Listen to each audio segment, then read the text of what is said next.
Football stadiums are getting more and more expensive to build. Real Madrid and Tottenham Hotspur have each spent roughly £1 billion on new stadiums in recent years, and even sections of stadiums are surprisingly expensive. Crystal Palace's new main stand is forecast to cost £150 million all on its own. But this isn't just a simple case of inflation. So, with that in mind, why are football stadiums getting so much more expensive? Much has changed from the stadium construction boom around the turn of the century, when teams such as Sunderland, Southampton, Leicester City and Derby County could build sizable new homes from scratch for less than £35 million. Old Trafford's North Stand was said to have cost less than £19 million when it was built in the 1990s. And even Arsenal's Emirates Stadium, completed in 2006 to great acclaim, cost just £390 million. 40% of what North London rivals Tottenham needed to fund their stadium 13 years later. Brighton and Hove Albion's Slick Home, meanwhile, cost less to build in 2011 than they made when selling Moises Caicedo to Chelsea this summer. So why are these modern construction projects so much more expensive? Well, it's not just the obvious factors, nor is it simply about fashion, shiny glass exteriors, and retractable roofs. You see, a football club's home needs to be a driving force for revenue. Tottenham, a club without a major trophy in 15 years and now breathing down the necks of Manchester United as the English club with the greatest matchday turnover, thanks primarily to their design of a 62,000 capacity stadium. For all the criticisms it's drawn for its £3,000 season tickets, Fulham's Riverside stand will be finished off with a hotel, health club and rooftop pool, included to maximise opportunities. Clearly, clubs are now incentivised to spend more on stadiums and to think more ambitiously about them because of what they can earn and how they can bridge financial gaps in a way that does not depend on sporting performance. You can make money on player transfers or commercial deals, but everything else is relatively fixed, explains Christopher Lee, a managing director of Populous, the firm which built Wembley and the Lusail Stadium in Qatar. The one big variable is how much you can make from your stadium. That's what differentiates you as a business, to be able to go and buy better players. The figure we always quote is at the old White Hart Lane, where the spend per head, or fan, was about £1.75.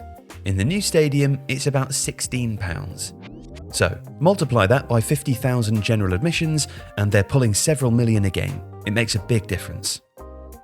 Costs from that point can be shaped by all sorts of factors, including obviously inflation, which has hit the industry hard.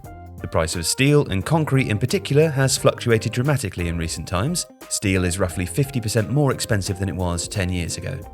Certain materials have disproportionately risen because of availability and market pressures, explains Nick Marshall, co-owner and director at KSS, the London-based architecture firm whose designs include Brighton's Amex Stadium and Liverpool's redeveloped main stand at Anfield. But only a quarter of the budget will typically be spent on structural engineering work. Often, it's what can't be seen that has the biggest effect on cost. The US has had a huge impact, explains Christopher Lee. Thinking about your fans as customers when you're designing and operating a stadium is probably the biggest change. In America, a franchise can up and move from one side of the country to another, so there's a level of fickleness and a need to attract a customer. A stadium has to respond to that. They've been driven down a route of creating the best possible experience for people coming to the stadium. Now, football clubs are not franchises, but the expectations around the level of finish in their stadiums, from hospitality lounges down to concourses, has clearly risen exponentially.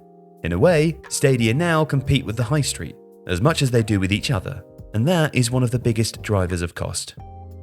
Because of that shift, the technology and mechanical and electrical systems can account for as much as a third of building costs. Piping, wiring, lighting, ventilation, all the things that were given minimal consideration a generation ago when stadiums were made from concrete breeze blocks and a few beer taps.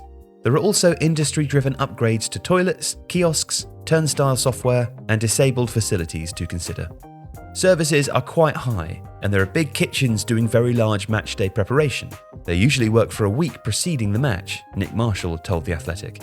There is demand on the stadium pre-game from all the M&E kit. That is probably slightly disproportionate to what it would be in any other type of building other than, for example, hospitals or laboratories. And this is all before consideration is given to borrowing the money to make it all possible. A newly built stand or stadium will cost one figure, but the interest paid on debts to fund it can cause the expenditure to spiral upward. The days when Tottenham could refinance its £637 million stadium debt at 2.6% are unlikely to return anytime soon. Not when the Bank of England's interest rate stands unmoved at 5.25%, its highest mark since the 2008 financial crisis. There have certainly been better times to fund a major capital project, and there is no suggestion that stadium construction costs won't continue to rise dramatically. If you like this video, please consider subscribing to the channel. The Athletic is home to some of the world's best sports journalists, including David Ornstein, Daniel Taylor, Ollie Kay, Amy Lawrence and Rafa Honigstein. With the latest transfer news and insight on every Premier League football story that matters, theathletic.com puts you inside football. And you can try it for free now for 30 days. See the link in the description.